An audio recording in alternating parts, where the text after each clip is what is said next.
This question comes up all the time. Does the moon orbit the Earth or the sun? So we can calculate the gravitational force between the moon and the sun and the moon and the Earth. Let's do that. So I know the gravitational force G, m1, m2 over r squared. I know G, I know the masses and all that stuff. I'm going to skip all the calculations because it's just a video.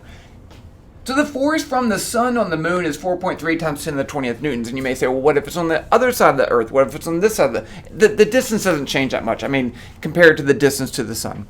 If I calculate the force from the Earth on the moon, it's a lot closer. The mass of the Earth is a lot smaller, but I get 1.98 times 10 to the 20th. Which one of those two is bigger?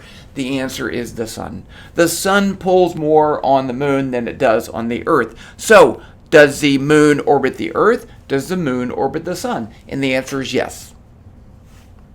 It does, right? It orbits both of them. It's a complicated system. It's not like one single orbit. It doesn't just orbit the Earth. It orbits the Earth while it's orbiting the sun. Now, here's the big thing I want to show you.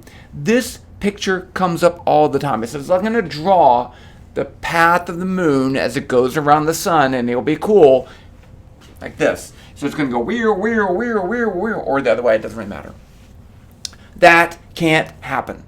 That can't happen. It can never curve away from the sun, because if it did, the center of circular motion for that little bitty part of the curve would be pointing away from the sun, and the only way that could happen is if the Earth pulls more on the moon than the sun, but that never happens.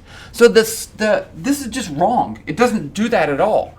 It does orbit the Earth, it does orbit the sun, but it doesn't make that path.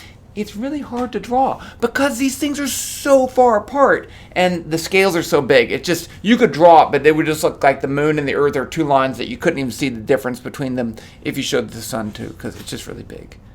But the main point is that the sun pulls more on the moon than the Earth. The end.